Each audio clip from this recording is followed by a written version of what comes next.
ഇന്നത്തെ സോളജി ക്ലാസ്സിലേക്ക് എല്ലാവർക്കും സ്വാഗതം. നമ്മൾ കഴിഞ്ഞ ഒരു ചാപ്റ്ററിൽ ന്യൂറൽ കൺട്രോൾ ആൻഡ് കോർഡിനേഷൻ ആണ് നമ്മൾ പഠിച്ചത്. So there are two controlling and coordinating systems in the body. One is the nervous system and other is the endocrine system.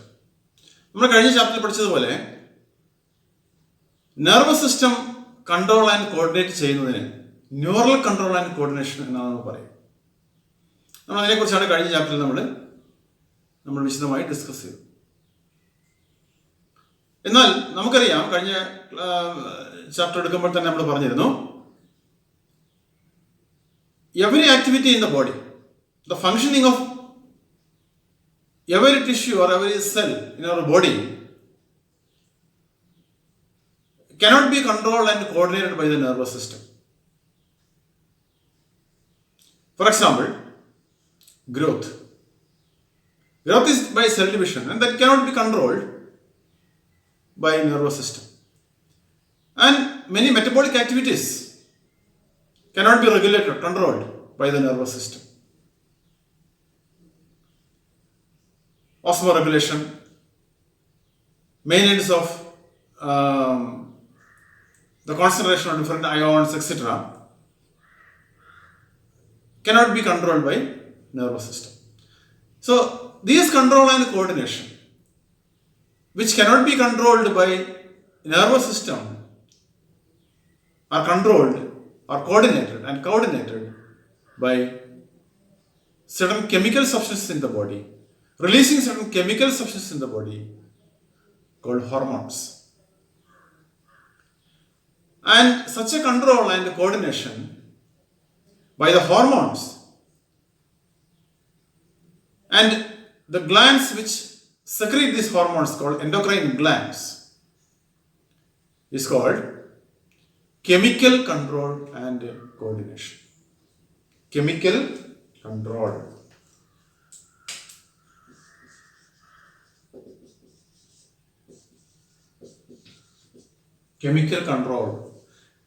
Chemical control and integration.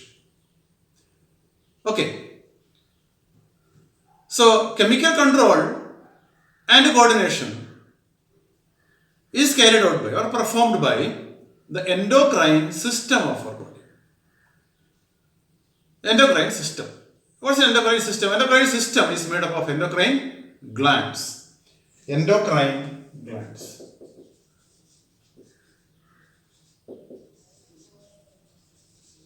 In the previous chapter, we had studied the differences between endocrine glands and exocrine glands.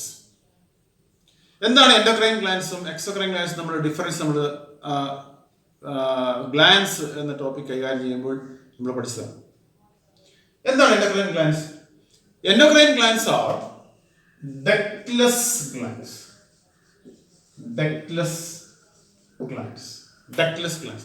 Because they don't have a duct to transport their secretion to the target tissue or target organ.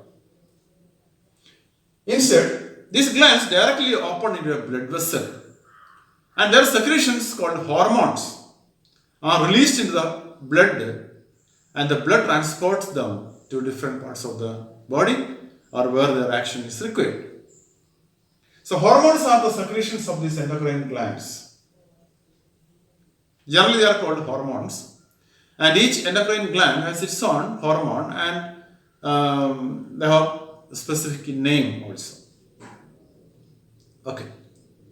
Now, what are hormones? Hormones are chemical substances which are defined in this way, that hormones are non-nutrient chemicals which act as intracellular messengers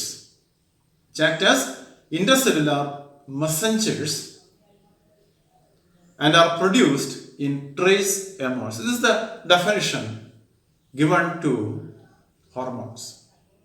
Or this is how hormones are explained. So what are hormones? Hormones are chemical substances which are which act as intercellular messengers, and they are produced in trace hormones. എന്താണ് നമ്മൾ ഇതിന് അർത്ഥമാക്കുന്നത്? They are chemical substances. അപ്പോൾ these hormones എന്തായിട്ട് പ്രവർത്തിക്കുന്നു? ഒരു intercellular messengers ആയിട്ട് പ്രവർത്തിക്കുന്നു. അതായത് സെല്ലുകൾ തമ്മിലുള്ള കമ്മ്യൂണിക്കേഷൻ സാധ്യമാകുന്ന രീതിയിൽ ഒരു സെൽ എങ്ങനെ പ്രവർത്തിക്കണം, അല്ലെങ്കിൽ ഒരു സെല്ലിനുള്ളിൽ നടക്കുന്ന മെറ്റബോളിക് ആക്ടിവിറ്റീസ് എങ്ങനെയുള്ളതായിരിക്കണം, അതെങ്ങനെയാണ് നടക്കേണ്ടത് എന്നതിനെ കുറിച്ചുള്ള ചില messages they carry, and these messages are transported to the various cells, and in that way the cells are controlled as far as their metabolic activities are concerned, and they are produced in trace amounts. That means they are produced in little quantity. Very small amounts of these hormones are required in the body. Okay, so that is the definition or explanation given to hormones. Okay, now there are different types of endocrine glands in our body. These endocrine glands and their hormone constitute the endocrine system of the body. These endocrine glands and their hormones constitute the endocrine system of our body. What are the endocrine glands of our body? So we have different types of endocrine glands in our body.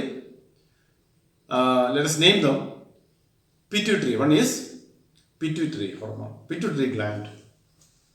Pituitary.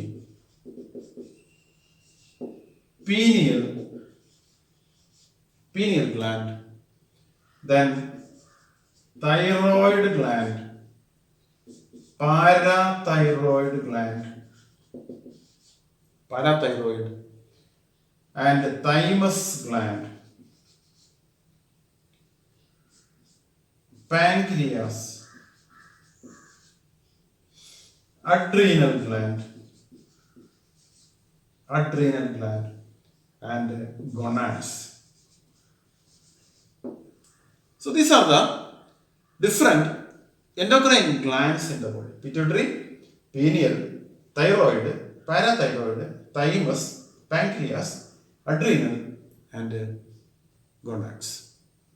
And apart from this, certain other tissues or organs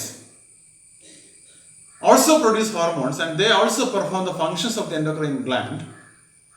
They can be called as accessory endocrine glands. Their primary function is something else, but they also secrete certain hormones, and they also can be considered as endocrine glands as they produce hormones. For example, the gastrointestinal tract, the inner lining of the alimentary canal, like stomach, duodenum, and the small intestine. And kidneys produce certain hormones. Liver produces certain hormone, and the heart also produces certain hormone.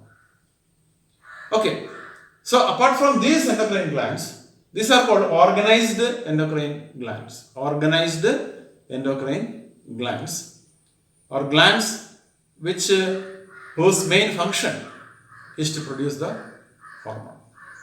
Okay, and apart from this, gastrointestinal tract, kidneys, liver, and heart are also they also produce hormone.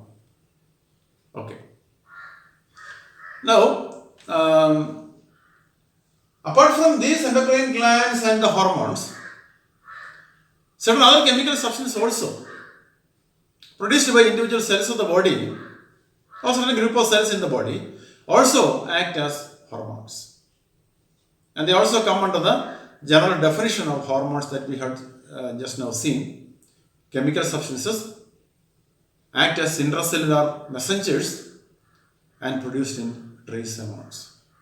They are not produced by organized endocrine glands, but certain independent cells, and those chemicals also act as hormones in the body. Okay. Now, before going into the details of these endocrine glands,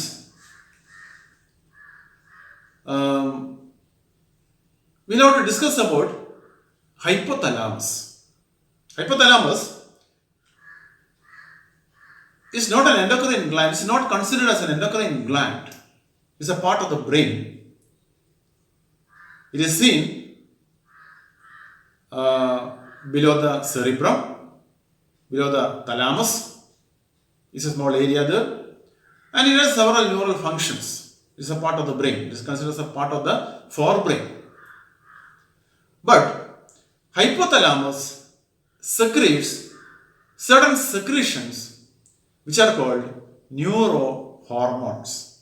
And these neurohormones has an impact on other endocrine glands in the body. ഇപ്പോൾ നമ്മുടെ ശരീരത്തിലുള്ള മറ്റ് endocrine glandsനെ, especially pituitary glandനെ influence ചെയ്യുന്ന ചില secretions hypothalamus ഉൽപ്പാദിപ്പിക്കുന്നുണ്ട്. നമ്മൾ അത്തരം അതിനെ നമ്മൾ ന്യൂറോ സെക്രീഷൻസ് എന്നാണ് വിളിക്കുക. Neuro secretions of hypothalamus. Hypothalamus secretes neurosecretions or neurohormones. They are also called neurohormones, neurosecretions or neurohormones. So, some of these neurohormones or neurosecretions have an effect, an influencing effect on other endocrine glands of the body. Other endocrine glands. A stimulating effect on other endocrine glands. And some neurosecretions have direct influence in the body. They do not influence other endocrine glands but have direct influence on the body. Now let us discuss about these neurosecretions. So neurosecretions produced by the hypothalamus are of two categories, two types of them. One is releasing factor. Releasing factors, and the other one is inhibiting factors.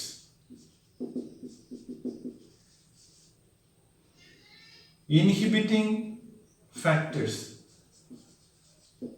Inhibiting factors. So releasing factors. Releasing factors are generally known as tropic hormones. Tropic hormones. A tropic hormone is a hormone which stimulates other endocrine gland of the body. ഇപ്പോൾ മറ്റേതെങ്കിലും ഒരു endocrine ഗ്ലാൻഡിനെ stimulate ചെയ്യുന്ന, അങ്ങനെ stimulate ചെയ്ത് ആ endocrine ഗ്ലാൻഡിന്റെ secretion ഉൽപ്പാദിപ്പിക്കാൻ സഹായിക്കുന്ന hormone, hypothalamic ഹോർമോണെയാണ് നമ്മളത് വിളിക്കാം ട്രോപ്പിക് ഹോർമോൺ എന്ന് വിളിക്കുക. They are also called releasing factors. Then inhibiting factor is also produced by hypothalamus as a neurosecretion. Okay. Neurosecretory cells are present in the hypothalamus. Neurosecretory cells are there. And these neurosecretory cells produce these two types of neurosecretions, releasing factors and inhibiting factors. The major releasing factor, one of the important releasing factor is GnRH, gonadotropin releasing hormone. Gonadotrophic releasing hormone or gonadotropin releasing hormone. And this gonadotropin releasing hormone acts on the gonads. Gonads are endocrine glands, acts on the gonads and help the gonads to secrete their hormones. Okay. And they are releasing hormones which act on the pituitary also. And one of the inhibiting factor is the somatostatin.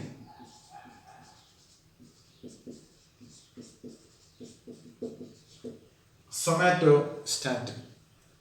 And the somatostatin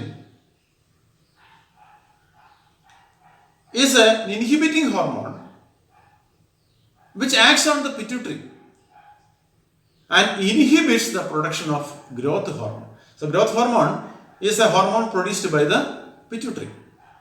that we will discuss shortly after. And this somatostatin produced by the hypothalamus inhibits or prevents or retards the production of growth hormone produced by the pituitary. So these are two examples for releasing factors and inhibiting factors produced by the hypothalamus as neurosecretions. Okay. Now, apart from this, hypothalamus has so many other functions. We had discussed this in the last class, like temperature regulation, sexual behavior, etc., hunger, thirst, etc. So many other functions are also performed by hypothalamus. So hypothalamus secretes, apart from all those functions, hypothalamus secretes neurosecretions. And these neurosecretions are of two categories: releasing factors and inhibiting factors. Apart from this, hypothalamus also secretes certain hormones. Hypothalamus also secretes hormones, and these two hormones, there are two hormones secreted by the hypothalamus: oxytocin and vasopressin. Vasopressin, also known as ADH, is also known as ADH. So these two hormones are also produced by hypothalamus. Okay, so that's about hypothalamus. Okay, now let us go to the structure and the function of the pituitary. Pituitary is situated.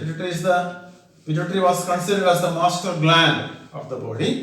It was considered as the master gland previously. Now it is not considered as the master gland because pituitary itself is under the control of hypothalamus. Because so many releasing factors are there. As we had seen, just now gonadotropin releasing hormone, like other releasing hormones are also there. And this releasing hormone influence the or stimulate the pituitary gland to produce its hormone. So previously it was thought that the pituitary gland controls all other endocrine glands of the body. മറ്റെല്ലാ endocrine ഗ്ലാൻഡ്സിനെയും control ചെയ്യുന്നത് pituitary ആണ് എന്ന് ധരിച്ചിരുന്നു. Pituitary ആണ്, അതുകൊണ്ട് തന്നെ master gland എന്ന് വിളിച്ചിരുന്നു. ഒരുപാട് എൻഡോക്രൈൻ ഗ്ലാൻഡ്സിനെ പിറ്റ്യൂട്ടറി കൺട്രോൾ ചെയ്യുന്നുണ്ട്. പിറ്റ്യൂട്ടറിക്ക് ഒരു സ്റ്റിമുലേറ്റിംഗ് എഫക്റ്റ് ഉണ്ട്, സ്റ്റിമുലേറ്റ് ചെയ്യുന്നു പിറ്റ്യൂട്ടറി. അതുകൊണ്ട് തന്നെ മാസ്റ്റർ ഗ്ലാൻഡ് എന്ന് വിളിച്ചത്. പക്ഷെ പിന്നീട് മനസ്സിലായി pituitary itself is under the influence of the hypothalamus. Okay. Now pituitary is situated in a capsule, in a bony capsule. Pituitary is situated in a bony capsule. It is attached, the pituitary is situated in a bony capsule called sella tursicum. Sella tursicum. By a stalk, it is attached to the hypothalamus. Suppose this is the hypothalamus, and to the hypothalamus it is attached by means of a stalk. And pituitary has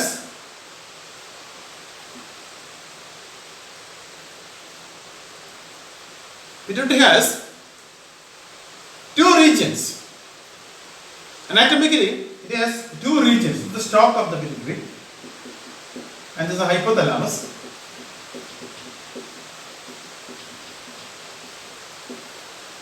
Pituitary is attached with the hypothalamus through a stalk, and anatomically, pituitary has two regions. One region is called the adenohypophysis.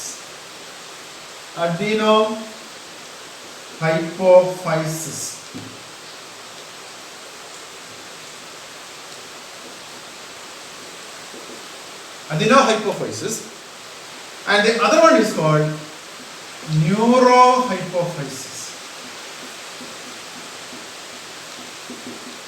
So two parts, adenohypophysis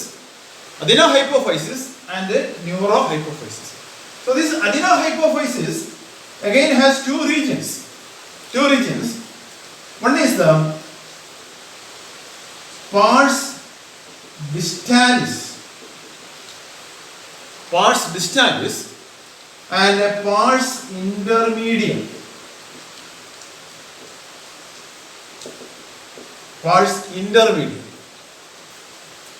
And the neurohypophysis is also called, it has only one region, and that is also called the posterior pituitary.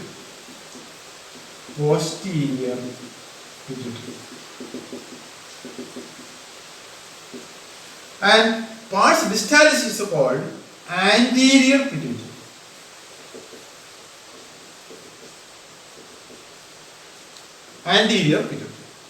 So actually, pituitary has three regions.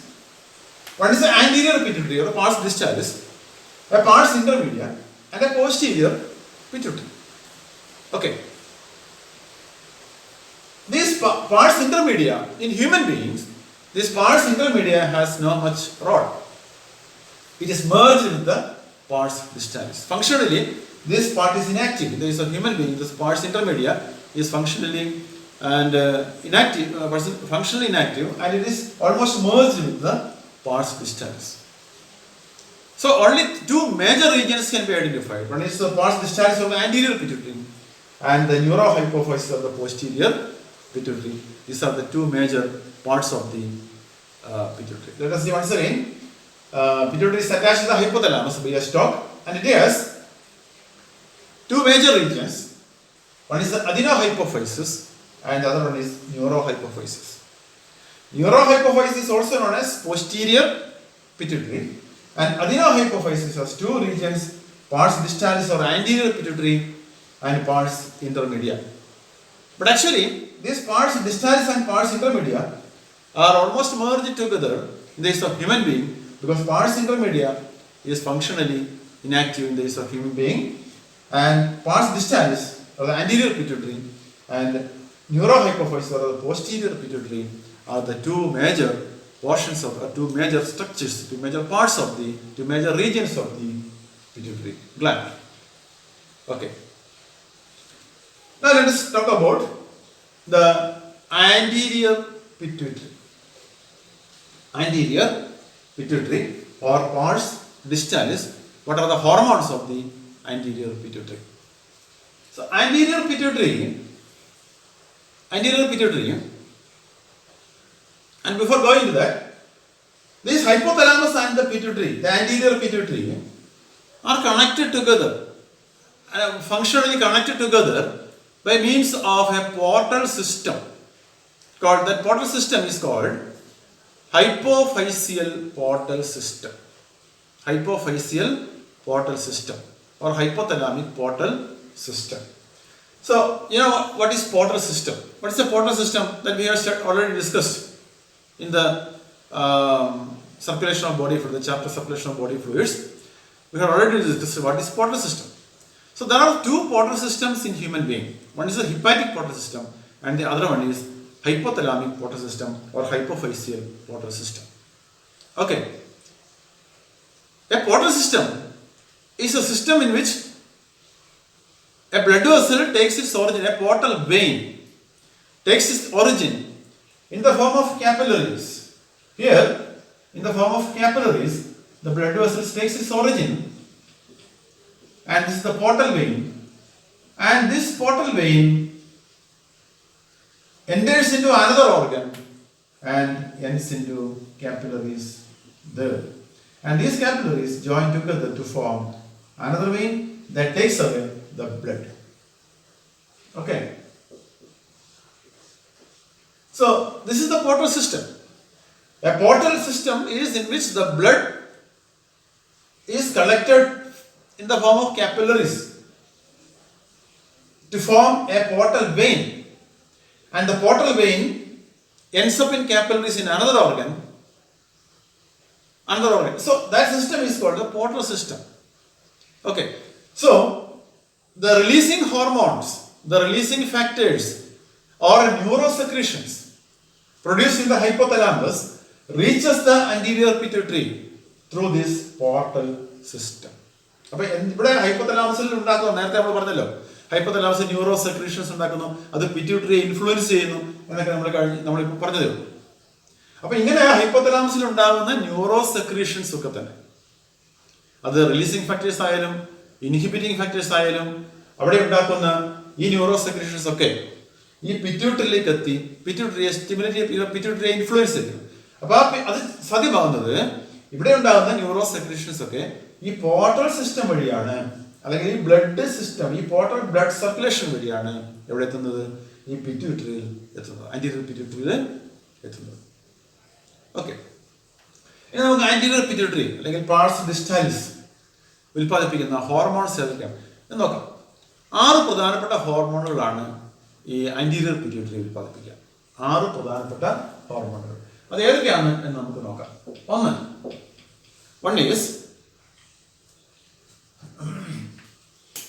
One is GH, that is growth hormone.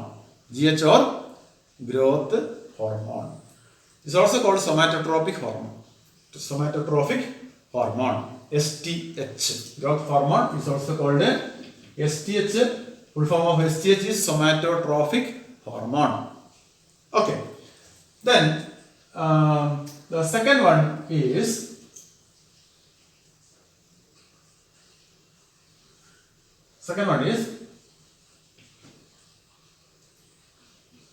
prolactin.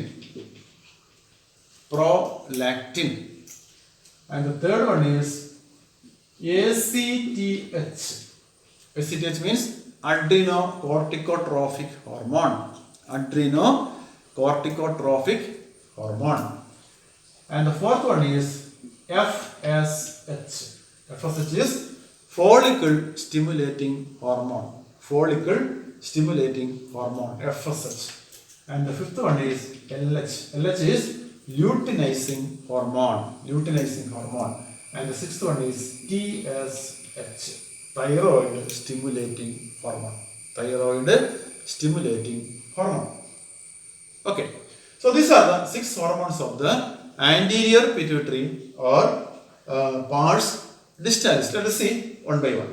First one is the growth hormone or STH, somatotropic hormone. So the growth hormone promotes growth in children. So this hormone is produced in children, and as the age increases, the growth hormone, the production of growth hormone gradually decreases, and the age is, the growth is limited to a particular age, and beyond that the growth hormone is not considerably produced. Okay, so growth hormone promotes growth of the body by cell division, and a low amount of growth hormone in children, അതായത് ആവശ്യത്തിന് growth hormone ഇല്ലാത്ത ഒരവസ്ഥയിൽ ചില കേസുകളിൽ കുട്ടികളിൽ growth hormone ആവശ്യത്തിന് produce ചെയ്യാറില്ല. അങ്ങനെ വരുമ്പോൾ അതൊരു കണ്ടീഷനിലേക്ക് നയിക്കുന്നു. അതിന് നമ്മൾ ഡ്വാർഫിസം എന്ന് വിളിക്കുന്നു. ചെറിയ ക്ലാസ്സിൽ പഠിച്ചിട്ടുണ്ട്. ഡ്വാർഫിസം എന്ന് വിളിക്കണം. എന്താണ് ഡ്വാർഫിസം? അതായത് വേണ്ടത്ര ശാരീരികമായിട്ടുള്ള വളർച്ച ഇല്ലാത്ത അവസ്ഥയ്ക്കാണ് നമ്മൾ എന്ത് വിളിക്കാം? ഡ്വാർഫിസം എന്ന് പറഞ്ഞ പൊക്കം കുറഞ്ഞ അവസ്ഥ, ഡ്വാർഫിസം എന്ന് വിളിക്കുന്നു. ഓക്കെ, ഇനി ചില കേസുകളിൽ ഗ്രോത്ത് ഹോർമോണിന്റെ അളവ് കുട്ടികളിൽ വളരെയധികം കൂടുന്നുണ്ട്. ഇത് കൂടുന്നു. അങ്ങനെ വരുമ്പോൾ ശരീരം വളരെയധികം നീളം വെക്കുകയും അസാധാരണമായ രീതിയിൽ ശരീരം നീളം വെക്കുകയും ഒരു ജൈജാന്റിക് ഫിഗർ ആവുകയും ചെയ്യുന്നു. അങ്ങനെ നമ്മൾ ആ ഒരവസ്ഥയ്ക്ക് നമ്മൾ ജൈജാന്റിസം എന്നാണ് വിളിക്കുക. ജൈജാന്റിസം എന്ന് വിളിക്കുന്നു. ഓക്കെ, അപ്പോൾ ഈ 2 അവസ്ഥകൾ, dwarfism due to the deficiency, due to the decreased production of growth hormone in children, and gigantism is overgrowth, excess growth of the body due to the excess production of growth hormone in children. Okay, ഇനി മൂന്നാമത്തെ കണ്ടീഷനിൽ ഈ growth hormone സാധാരണ ഇതിൽ മുതിർന്ന ആൾക്കാരിൽ, അല്ലെങ്കിൽ വളർച്ച തീർന്ന ആൾക്കാരിൽ ഗ്രോത്ത് ഹോർമോണിന്റെ അളവ് വളരെ കുറവായിരിക്കും. പക്ഷേ അങ്ങനെ ഗ്രോത്ത് ഹോർമോൺ വീണ്ടും ഉൽപ്പാദിപ്പിക്കുകയാണ്, ഗ്രോത്ത് ഹോർമോണിന്റെ അളവ് അവരിൽ കൂടുതലാണെങ്കിൽ മുതിർന്ന ആൾക്കാരിൽ ഉണ്ടാകുന്ന ഒരു അസുഖമാണ് അക്രോമെഗലി.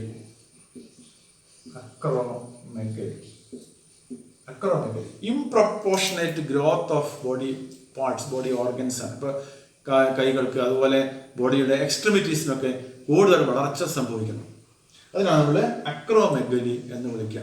ഇപ്പോൾ കൈകളൊക്കെ വളരെയധികം നീളം വെക്കുക, അതുപോലെ താടിയല് നീണ്ടു വരിക, അങ്ങനെയുള്ള ബോഡി എക്സ്ട്രിമിറ്റീസിനൊക്കെ കൂടുതൽ വളർച്ച സംഭവിക്കുകയും ഒരു ഇംപ്രൊപ്പോർഷനേറ്റ്, ഒരു വികൃതമായ രൂപത്തിലേക്ക് ശരീരം എത്തുകയും ചെയ്യും. അതിനാണ് നമ്മൾ വിളിക്കുക അക്രോമെഗലി എന്ന് വിളിക്കുക. That is due to excess production of growth hormone in adult.